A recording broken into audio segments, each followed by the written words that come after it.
What's going on with the Virgin Islands mail? We go to St. Thomas, where Lee Carl is with the delegate to Congress. The Virgin Islands delegate, Donna Christensen, and there's no doubt about it. When she talked to us the other day on a teleconference about postage and mail, I said, boy, this is about time, right? So, Delegate, tell us a little bit about what those findings are, because I thought it was so obvious. They said, yes, your complaints are valid.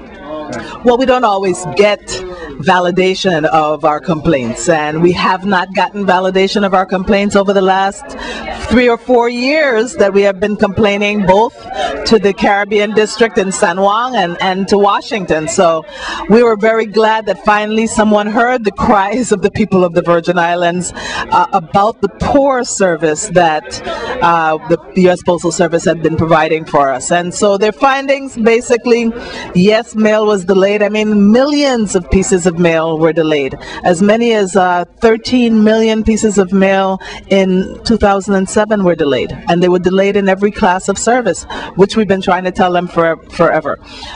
Many packages arrived damaged. They found a machine that was creating the damage, and when it creates a damage and the box falls off the machine, many times things are lost out of the package, and people have been experiencing that. So they've made moves to have that corrected immediately. They found that our postal employees, though, do an excellent job, as always, as we've always felt that they did, and we're glad to have that validated as well, because there's no delay once the mail reaches the Virgin Islands. But there are other problems with the transportation system that's being used, whether it's commercial, FedEx, or the barge, which they're going to make strong recommendations about correcting. And they've also, and I'm glad they did this, because customs is our next battle to tackle.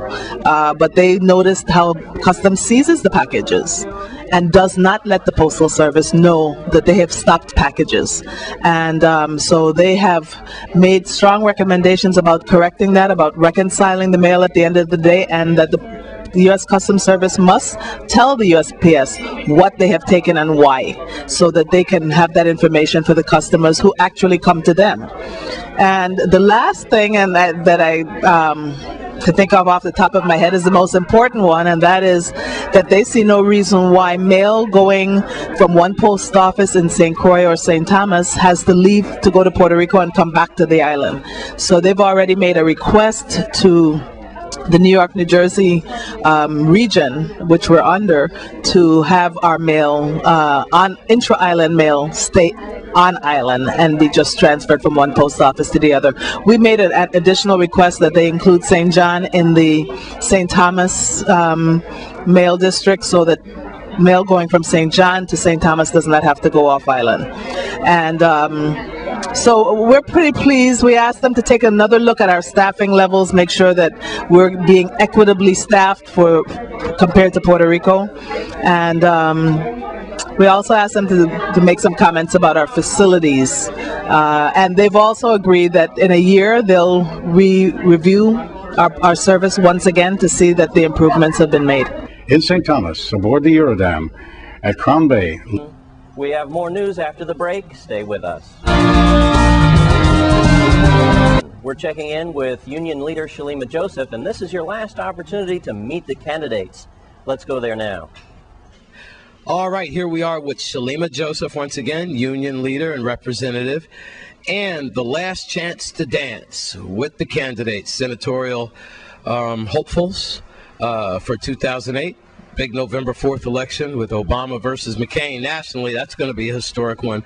And here locally, the senators are going to be at Bodo Park, Ms. Joseph, on Sunday starting at 5 o'clock. That's correct. And we are encouraging the candidates out there. I mean, this is your last try to get the public to vote for you. So we are having a forum at Bodo Park. That's November 2nd, Sunday, at 5 o'clock p.m. till 8 o'clock p.m. And we're encouraging the community to come prepared with their questions. Bring your chairs. It's going to be a lovely atmosphere. And if you need further information, you can contact me at 643-7599. But this is also being brought to you by Union Members in Action, our Virgin Islands Labor Union, and United Caribbean Association. All right. And As we go into this election, very important election on November 4th, I hope everyone exercises their right and privilege to vote. What are some of the questions that you think are going to be on folks' mind that day? Wow, several questions I've heard. What are they going to do with this salary? Are they going to keep this present salary, or are they going to give it back to the people? So that's one of the questions I've heard. You're smiling on that one. Yeah. Okay. And WAPA? It's definitely the energy situation. And with the education situation, agriculture, food is very important, and labor. And of course, I know you're interested in the latter, the labor, since you're a labor leader. Most definitely. All right. Who's going to be hosting that forum? Oh, our beloved Mario C. Moorhead will.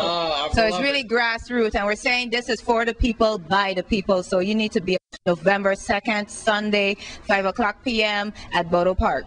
Thank you very much.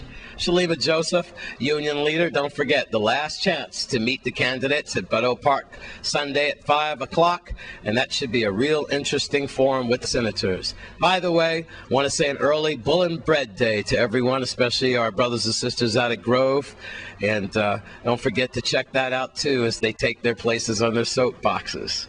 All right, with Shalima Joseph, I'm Wes Small for News Channel 8.